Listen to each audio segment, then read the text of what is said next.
बिस्मिल्लाहिर्रहमानिर्रहीम। अस्सलाम वालेकुम नादरीन, आप यूट्यूब चैनल देख रहे हैं। मैं इमरान खान हूँ। नादरीन, ईरानी सदर से बात हुई है शहबाज शरीफ की, और इसमें लगभग सारी कहानी समझ आ रही है।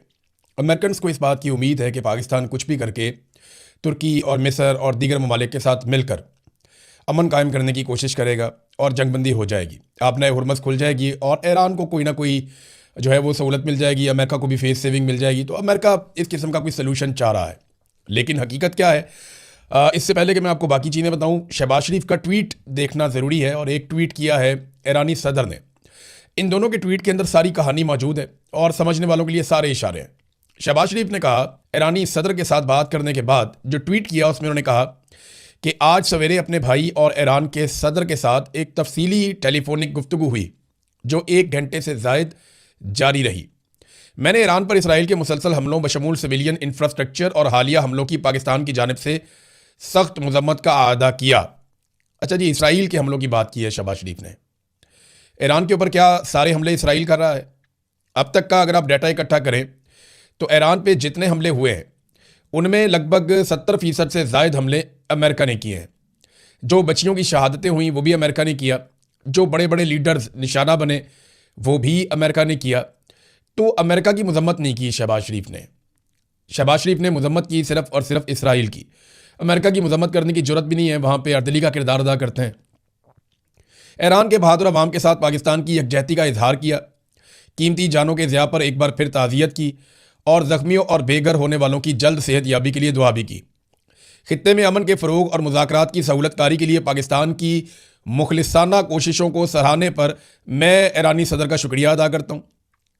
मैंने उन्हें पाकिस्तान की जारी सफारती रसाई, जिसमें अमरीका और खलीजी बरादर ममालिक उनके साथ हम राब्ते में हैं, इन सारी चीज़ों से आगाह किया ताकि मुज़ाकरात और कशीदगी में कमी के अमल को आगे बढ़ाया जा सके। ये शहबाज शरीफ का ट्वीट है। इसमें चंद चीज़ें जो है ना वो इंपॉर्टेंट। नंबर 1 तो शहबाज शरीफ ने अमेरिका का नाम नहीं लिया, बिल्कुल नहीं लिया, क्योंकि अमेरिका का नाम लेना पाकिस्तान की मिलिट्री एस्टेब्लिशमेंट की रेड लाइन है। पाकिस्तान की फ़ौज हमेशा उस हुकूमत से लड़ पड़ती है जो हुकूमत अमेरिका के खिलाफ ज़रा सा भी कदम उठाती है। क्योंकि देखें, पाकिस्तान की जो मिलिट्री एस्टेब्लिशमेंट है उनका जो अस्करी काबा है वो पेंटागन है, वो कहीं और नहीं है, वो पेंटागन में है। तो ये उस किबले की इबादत करते हैं अस्करी नुक्ता नज़र से। तो अमेरिका के खिलाफ कोई पाकिस्तानी वज़ीर आज़म या हुकूमत बात करे तो पाकिस्तान की मिलिट्री एस्टेब्लिशमेंट उसके खिलाफ हो जाती है, लिहाजा अमेरिका का नाम उन्होंने लिया ही नहीं। फिर अरब ममालिक के ऊपर जो हमले हो रहे हैं उन पर भी इस मरतबा शहबाज शरीफ ने इस ट्वीट में बात नहीं की, शायद इसलिए कि ईरान के सदर ने शहबाज शरीफ के साथ सारी सूरत हाल सामने रखी होगी कि जनाब हमारे ऊपर तो हमले ही यहाँ से हो रहे हैं अरब ममालिक से, और उन्होंने सारा डाटा भी बताया होगा। फिर उन्होंने जंगबंदी की कोई उम्मीद नहीं दिलवाई शहबाज शरीफ साहब ने इस ट्वीट में। 1 घंटे से ज़ायद बात की है, जंगबंदी की उम्मीद भी नहीं दिलवाई। और ईरान की जानिब से जो मुतालबात या अमेरिका की जानिब से जो मुतालबात हैं उनका भी जिक्र नहीं किया। बाज़ औक़ात ऐसा होता है कि आप नेगोशिएशन में होते हैं तो आप कोशिश करते हैं कि मेन चीज़ें आप डिस्कस ना करें जब तक कि कोई नतीजा ना निकले। हो सकता है शहबाज शरीफ की या पाकिस्तान की एस्टेब्लिशमेंट की हिकमत अमली हो कि जब तक कोई नतीजा नहीं निकलता, जो मेन बातें हैं या मुतालबात हैं उनको पब्लिक में डिस्कस ना किया जाए। लेकिन यहाँ पे कोई बड़ी उम्मीद वाली बात शहबाज शरीफ ने नहीं की, ना ही कोई आबनाए हुरमस का तस्करा किया है। ऐसा दिखाई देता है कि ईरान के सवालों के जवाब खित्ते में किसी के पास नहीं है, बल्कि दुनिया में किसी के पास नहीं है। अब आज ईरानी सदर का जो ट्वीट आया उसको हम देख लेते हैं। उन्होंने शहबाज शरीफ का तस्करा तो नहीं किया, लेकिन एक जर्नल ट्वीट उन्होंने किया है, और उनका ट्वीट यह है कि हम कई बार कह चुके हैं कि ईरान पहले करते हुए कोई जारहाना हमले नहीं करता, लेकिन अगर हमारे बुनियादी ढांचे या माशी मराकज़ को निशाना बनाया गया तो हम भरपूर जवाबी कार्रवाइयाँ करेंगे। खित्ते के ममालिक के लिए पैगाम, ये उन्होंने कहा जी कि अरब ममालिक, ये लाजमी बात है, उनके लिए पैगाम दे रहे हैं। और इस पे ईरानी सदर ने कहा कि अगर आप तरक्की और सलामती चाहते हैं तो हमारे दुश्मनों को अपनी सरजमीन से हमारे खिलाफ जंग चलाने की इजाज़त ना दें। साफ कह दिया जी, अड्डे यहाँ पे ना दें आप। अगर आपके मुल्कों से हमारे ऊपर अटैक होगा तो आपकी सलामती और आपकी तरक्की ये दोनों खतरे में पड़ जाएंगे। ये एक साफ धमकी या वार्निंग आप इसको कह लें कि अगर हमारे ऊपर आपके मुल्क से हमला होगा तो हम वापस आपके मुल्क पे अटैक करेंगे, आपकी तरक्की को भी खतरा होगा, आपकी सलामती को भी खतरा होगा। अब जो ईरानी सदर का ट्वीट है उसके अंदर भी आप ये देख लें कि उससे बज़ाहिर नज़र आ रहा है कि वो कोई फौरी तौर पर जंगबंदी नहीं करना चाहते, और अमरीकी शराइत पर जंगबंदी का उनका इरादा लगता भी नहीं है। वो आबनाए हुरमस को खोलने पर राजी नहीं है, ऐसा दिखाई देता है, और उन्हें किसी पे एतबार नहीं है। रूस और चीन समेत उन्हें ज़रूर कोई ना कोई ऐसी ताकतवर मदद और मिल रही है जिससे ईरान को ये लगता है कि वो लंबे अरसे तक रेजिस्टेंस कर सकता है, मुकाबला कर सकता है। अब ये दिखाई भी दे रहा है। यानी पहले ऐसे कहा जाता था कि ईरान के महदूद मिसाइल और ड्रोन्स हैं वो खत्म हो जाएंगे, लेकिन ऐसा लगता है कि साथ साथ प्रोडक्शन हो रही है और सप्लाई खत्म नहीं हो रही। तो ईरान लगातार हमले करता जा रहा है। अभी हाल ही में उसने जो हमले किए हैं उन्होंने काफ़ी नुकसान पहुंचाया अमरीकी फ़ौज को।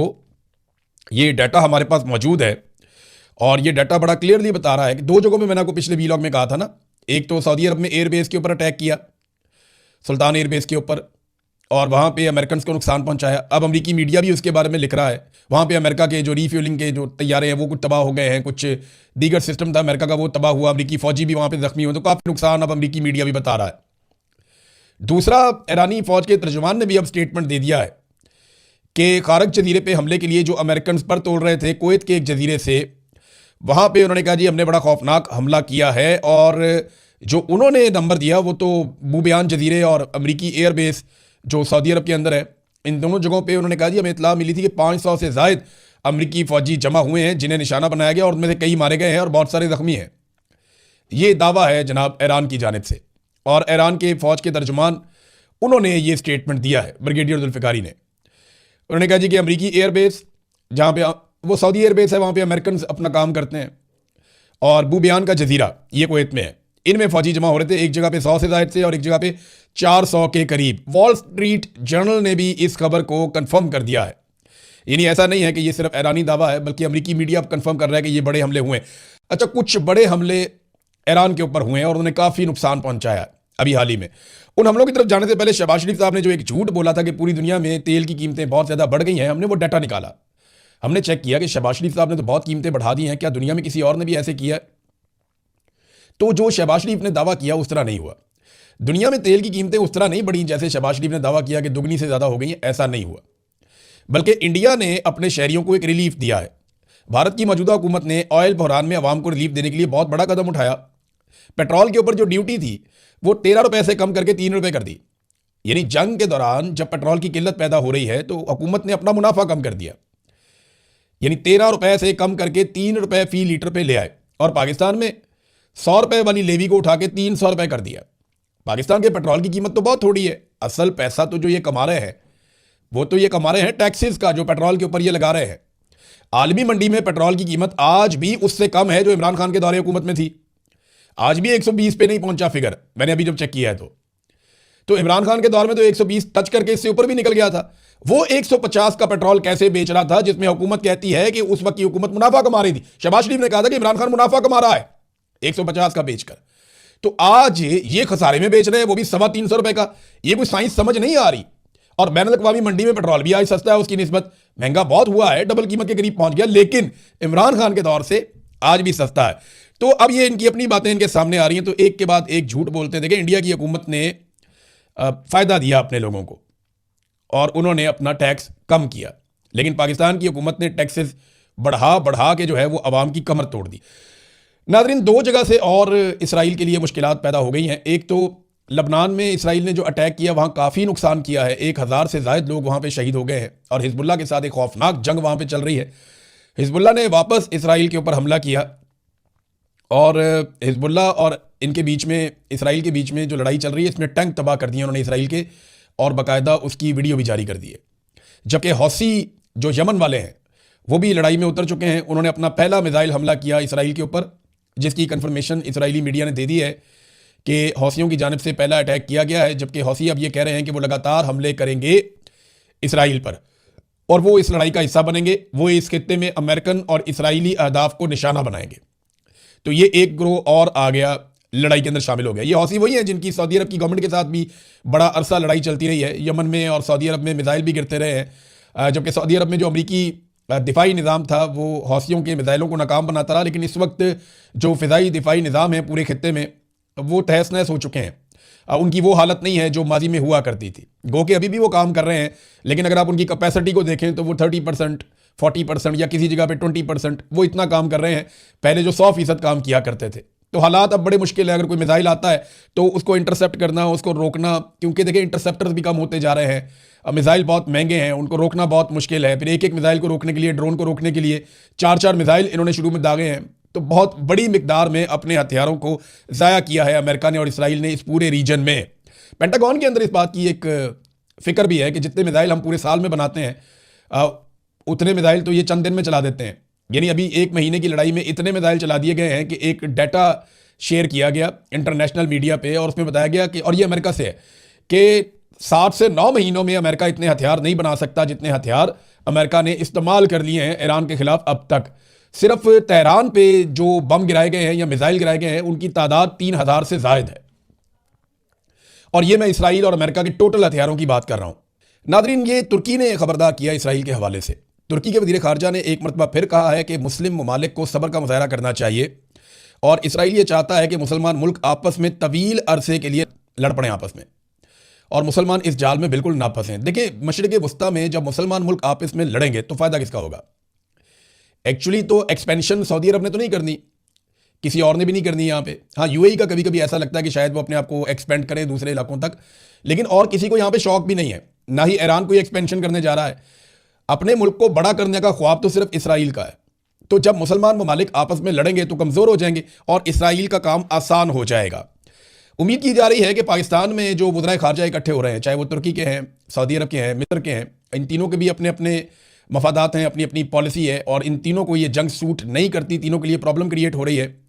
तो ये तीनों ममालिक जो इकट्ठे हो रहे हैं पाकिस्तान में, इससे उम्मीद की जा रही है कि मुसलमान मुल्क मजीद होल्ड करेंगे। और शहबाज शरीफ के ट्वीट से ना मैंने एक और बात अखज़ की है कि पाकिस्तान की मिलिट्री एस्टेब्लिशमेंट को ये बात तो समझ आ गई है कि अगर वो ईरान के साथ जंग में जाते हैं तो पाकिस्तान के अंदर वो हालात को कंट्रोल नहीं कर पाएंगे। आर्मी चीफ ने सिर्फ शिया उलमा को बुलाकर थोड़ा सा सख्त लहजा इस्तेमाल किया और उसके ऊपर इतना खौफनाक रद्दअमल आया कि कलादम तंजीमों के लोगों की मदद लेनी पड़ गई पाकिस्तान की मिलिट्री एस्टेब्लिशमेंट को। यहां से इन्हें अंदाज़ा हो गया कि अगर ईरान के साथ पाकिस्तान खुदा न खास्ता किसी बराह रास्त जंग में चला जाता है अमेरिका और सऊदी अरब के कहने पर, तो ऐसी सूरत हाल में पाकिस्तान के अंदर जो हालात पैदा होंगे, पाकिस्तान की एस्टेब्लिशमेंट उन्हें कंट्रोल नहीं कर पाएगी। अमेरिका ने हज़ारों फौजी भेजे हैं खलीजी ममालिक में और अब एक बड़ा बहरी बेड़ा मजीद रवाना किया है, USS जॉर्ज H.W. बुश। ये मशरिक़ वस्ता के लिए रवाना कर दिया गया है। इससे पहले एक उनका जो बहरी बेड़ा है उसमें आग लग गई थी, बहुत सारे अमरीकी ज़ख्मी हो गए थे, सैकड़ों का इलाज चल रहा है यूनान में और वो वहाँ पहुँच गए, वहाँ पे जाके उसको ठीक किया जा रहा है। एक और बहरी बेड़ा अमेरिका ने रवाना किया है। तो ये इस बात की निशानदेही है कि लड़ाई जल्दी रुकने वाली नहीं है। वो अपने फौजियों की तादाद बढ़ा रहे हैं, खित्ते में अपने जहाज़ भिजवा रहे हैं, अपने बहरी जहाज़ बेड़े भिजवा रहे हैं और वो अपने हथियार मजीद मंगवा रहे हैं इस रीजन के अंदर। मगर उन्हें अपने पुराने जो हमायती हैं, जो पुराने इत्तेहादी हैं, वो अभी तक मैसर नहीं है।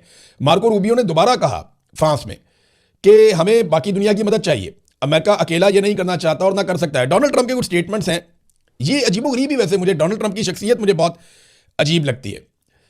यानी डोनाल्ड ट्रंप के पहले स्टेटमेंट आप देख लें। ट्रंप जो है वो सऊदी अरब का एक समिट था मियामी में, वहाँ पे बीच के किनारे एक ज़बरदस्त होटल के अंदर वो समिट हुआ है। वहाँ डोनाल्ड ट्रंप ने जो है वो बातचीत की है कि मैंने ये अजीम फ़ौज बनाई है, कभी कभी इसे इस्तेमाल करना पड़ता है और अगला नंबर क्यूबा का है। यानी डोनाल्ड ट्रंप ने क्यूबा को भी धमकी लगा दी और ये भी बता दिया कि ईरान की जंग ख़त्म होते ही वो क्यूबा के ऊपर अटैक करेगा और क्यूबा के ऊपर कब्जा कर लेगा। ये डोनाल्ड ट्रंप का कहना है। तो आप यहाँ से अंदाज़ा लगा लें कि किस तरह की शख्सियत है डोनाल्ड ट्रंप की, जो खुलकर सामने आई। पहले बहुत उम्मीदें की जा रही थी डोनाल्ड ट्रंप से, और शहबाज शरीफ का अंदाज़ा लगा लें कि ये किस लेवल का आदमी है कि इसने आसिम मुनीर साहब के साथ मिलकर इन दोनों ने डोनाल्ड ट्रंप को अमन का नोबेल इनाम देने के लिए नामजद कर दिया। और इनके अलावा जो इनका हमायती है वो नेतन्याहू है। यानी ये एक ही तरह के लोग हैं, सारे इकट्ठे हो गए हैं और डोनाल्ड ट्रंप को अमन का नोबेल इनाम दिलवाना चाहते हैं। ट्रंप ने एक और बात की। ट्रंप ने कहा जी कि मैं जानता हूं कि मेरा ये कहना शायद अभी ठीक ना लगे, लेकिन मैं चाहूंगा कि मेरी पहचान एक अजीम पीस मेकर के तौर पर, यानी अमन कायम करने वाले के तौर पर हो। मेरा वाकई ये मानना है कि मैं अमन कायम करने वाला हूं। इस वक्त शायद ऐसा महसूस नहीं हो रहा, लेकिन मेरा ख्याल है कि मैं अमन पसंद हूं। अच्छा, जिस वक्त डोनाल्ड ट्रंप ये बात कर रहा था ना, उस वक्त तेहरान के ऊपर खौफनाक बमबारी हो रही थी। उस वक्त अमेरिका और इसराइल मिलकर ईरान की स्टील की इंडस्ट्री को तबाह कर रहे थे। मुबारका में, खोस्तान में, अस्फहान में बैक वक्त हमले किए गए और ईरान की स्टील और लोहा पैदा करने की जो सलाहियत है उसको तबाह कर दिया गया। यानी इसको ईरान की रीढ़ की हड्डी भी कहा जाता था। ये ईरान की दूसरी ऐसी प्रोडक्ट है जो वो एक्सपोर्ट करके पैसा कमा सकता था। यानी इसका जो हुजम है वो लगभग 6.5 अरब डॉलर है और ये दूसरी बड़ी बरामदी आइटम है ईरान की। तो ईरान की ये इंडस्ट्री जब तबाह की तो उसके बाद ईरान ने भी ऐलान कर दिया कि वो इसके बदले में इसराइल की रीढ़ की हड्डी को तबाह करेगा। और वो कौन सी है? वो IT है, यानी IT का शोबा, AI का शोबा। जो इसराइल के अंदर बहुत बड़ी बड़ी कंपनीज मौजूद हैं जहाँ पे काम होता है दिन रात। तो अब वो ये कह रहे हैं, उन्होंने एक लिस्ट भी जारी कर दी है कि अब हम यहाँ पे अटैक करेंगे, और ईरान ने अभी तक जो कहा वो करके भी दिखाया है। तो ऐसा दिखाई देता है कि इसराइल ने ईरान को जिस तरह का मुआशी नुकसान पहुँचाया, ये स्टील के कारखाने तबाह करके, स्टील मिल्स को बर्बाद करके, अब बदले में ईरान इसराइल के अंदर जो आईटी इंडस्ट्री है उसको निशाना बनाएगा और वहाँ पे बहुत तबाही होने जा रही है। ट्रंप ने ना एक और बात की, और ये बड़ी मजेदार बात है। इससे आपको ना कभी कभी आप ये सोचते होंगे कि डोनाल्ड ट्रंप क्यों कहता है माय फेवरेट फील्ड मार्शल, वो क्यों कहता है कि शहबाज शरीफ मुझे बहुत पसंद है, वो क्यों कहता है मोदी मेरा बड़ा अच्छा दोस्त है। यानी जो भी दुनिया के अंदर करामत आदमी होता है, डोनाल्ड ट्रंप उससे नफरत करता है। यानी आप ये देखें ना कि स्पेन के वज़ीर आज़म से नफरत करता है, फ्रांस में नफरत करता है, जर्मनी से ऐसे ही बात करता है, जो आपके स्कैंडिनेवियन कंट्रीज हैं या कैनेडियन वज़ीर आज़म है उन सब से नफरत करता है डोनाल्ड ट्रंप। जितने भी काबिल लोग हैं उन सब के खिलाफ हो जाता है। बराक ओबामा एक काबिल आदमी था, उसके भी खिलाफ हो गया था। तो डोनाल्ड ट्रंप कैसे लोगों को पसंद करता है उसने खुद ही बता दिया। उसने कहा जी मुझे नालायक लोगों के साथ घूमते हुए खुशी महसूस होती है, नालायक और नाकारा लोगों के साथ मैं खुशी महसूस करता हूं, मुझे कामयाब अफराद से नफरत है। ये है जी डोनाल्ड ट्रंप, अपने मुंह से कह रहा है, क्योंकि मुझे उनकी कामयाबी की कहानियां सुनना पड़ती हैं जो कामयाब लोग होते हैं। मुझे वो लोग पसंद हैं जो मेरी कामयाबी को सुनना पसंद करें। ये डोनाल्ड ट्रंप ने कहा, कैसी खुद पसंदी है, और खुलकर कह भी रहा है डोनाल्ड ट्रंप। तो शहबाज शरीफ जैसा बंदा तो मिलेगा ही नहीं। कैसे सल्यूट मारता है, कमाल किस्म का स्टेटमेंट देता है खड़ा होकर, बार बार सल्यूट मारता है, फिर आंख भी मारता है, फिर बहुत ज्यादा बूट पॉलिश भी करता है, फिर ये कहता है कि आप दुनिया के सेवियर हैं, फिर ये कहता है आपने लाखों करोड़ों की जान बचाई है, फिर ये कहता है कि आप ना होते तो पता नहीं दुनिया का क्या हो जाता। तो ट्रंप को तो खुदा बनाकर रख दिया शहबाज शरीफ ने। तो शहबाज शरीफ जैसे लोग, यानी ट्रंप ने बताया कि मुझे खुशामदी बहुत पसंद है, नालायक किस्म के लोग बहुत पसंद है। तो शहबाज शरीफ तो वाकई इस क्राइटेरिया पे पूरा उतरते हैं। शानदार आदमी है जिसको डोनाल्ड ट्रंप पसंद कर रहा है और खुलकर कह भी रहा है कि जनाब मुझे तो बहुत पसंद है। वैसे ट्रंप का पता कोई नहीं है, वो किसी की भी तारीफें करना शुरू हो जाता है, किसी की भी तारीफें करना शुरू हो जाता है, किसी भी वक्त करना शुरू हो जाता है। इस आदमी का कोई सरपाऊ नहीं है। नाज़रीन, अब जरा GSP+ स्टेटस पे आ जाएं। पाकिस्तान की मिलिट्री एस्टेब्लिशमेंट को यह आगाह कर दिया गया है मेरे सोर्सेज के जरिए से, ये कंफर्म इत्तला मैं आपको दे रहा हूं कि GSP+ स्टेटस जो है वो अगली स्कीम में शायद आपको ना मिले। देखिए, ये स्कीम पहले आपकी 10 साल के लिए आई थी 2013 में गालिबन, और ये 2023 में शायद खत्म हो गई थी। फिर उसको थोड़ा एक्सटेंड कर दिया गया था, 2-3 साल के लिए, 4 साल के लिए हो जाती है, मुझे एग्जैक्टली टाइम नहीं पता। लेकिन अब दोबारा ये स्कीम खत्म होने का वक्त आ रहा है और पाकिस्तान को जो सवालात यूरोपीय यूनियन ने दिए हैं, पाकिस्तान के पास उनके जवाब नहीं है। सादी बात यह है कि पाकिस्तान में जुल्म, बर्बरियत, जबर, फस्तायत, फौजी अदालतें, अदलिया पे कंट्रोल, मीडिया पे कंट्रोल, पार्लिमान को बेअसर करना, आज़ादी इज़हार राय पे कदगन, जबरी गुमशुदगियाँ और जंगी जराइम, ये वो सारी ऐसी चीज़ें हैं जो रास्ते में रुकावट बन जाएंगी कि आपको GSP+ स्टेटस ना मिले। तो पाकिस्तान की मिलिट्री एस्टेब्लिशमेंट को इस बात का पता चल गया कि GSP+ स्टेटस हमारी करतूतों की वजह से जाने वाला है या जा सकता है। इन्हें यह कहा गया कि अगर आप कुछ कर सकते हैं तो कर लीजिए, कुछ ताल्लुकात लगा सकते हैं तो लगा लीजिए, यूरोपीय यूनियन पर दबाव डाल सकते हैं तो डाल लीजिए। अब पाकिस्तान डोनाल्ड ट्रंप का दरवाजा खटखटाएगा, मुख्तलिफ जगहों पर जाएगा और कोशिश करेगा, हो सकता है कि बचाने में कामयाब हो जाए, लेकिन इम्कानात कम है। और अब इसका मलबा किस पे डालें, तो मलबा डालने के लिए इन्हें इमरान खान का बेटा मिल गया जिसने GSP+ स्टेटस के बारे में बात ही नहीं की। मैं ये सोच रहा था ये हुआ क्या है। असल खबर तो अब आई है कि इनकी करतूतों की वजह से GSP+ स्टेटस इंतहाई खतरे में है इस वक्त, और उसको बचाने के लिए इनके पास कोई जवाब नहीं है। सिर्फ सिफारिशें लगा रहे हैं, भाग दौड़ कर रहे हैं, जूते पॉलिश कर रहे हैं, और कुछ भी नहीं है। इनके पल्ले कख नहीं है। तो ताजरों को अब दबाव डाला जा रहा है कि निकल के प्रेस कॉन्फ्रेंस करो इमरान खान के बेटे के खिलाफ। कभी किसी को खड़ा कर देते हैं, कभी किसी को खड़ा कर देते हैं। भाई वो एक नौजवान है, उसके कहने के ऊपर ये स्टेटस चला जाएगा इतने बड़े एटमी मुल्क का। यार होश के नाखून ले, लोग बेवकूफ तो नहीं है, लोग सादे जरूर हैं, लेकिन इतने बेवकूफ नहीं है कि आपकी ऐसी बातों में आ जाएंगे। जनाब इमरान खान के बेटे ने एक बयान दिया और उसमें GSP+ का जिक्र भी नहीं किया, और वो स्टेटस आपसे चला गया। स्टेटस क्या, आपकी करतूतों की वजह से, जो आपने पाकिस्तान में मेरे साथ किया, लोगों के साथ किया, पाकिस्तानियों के साथ किया, जो आप लगातार सियासी कैदियों के साथ कर रहे हैं, जो आपने अदलिया के साथ किया, पार्लिमान के साथ किया, जो आपने अकलियतों और इंसानी हकूक के साथ किया, जो आपने लोगों का कत्लेआम किया और बार बार किया। तो इस, और जो आप पीका लेकर आ गए, ये सारी चीजें खिलाफ हैं यूरोपीय यूनियन के साथ किए हुए उन मुआहदों के जो आपने उनके साथ किए थे। बहरहाल ये खबर तो आ गई है, कुछ और खबरें नेक्स्ट वीलॉग में देता हूं। अब तक के लिए इतना, अपना ख्याल रखिएगा, अपने चैनल का भी। अल्लाह हाफ़िज़।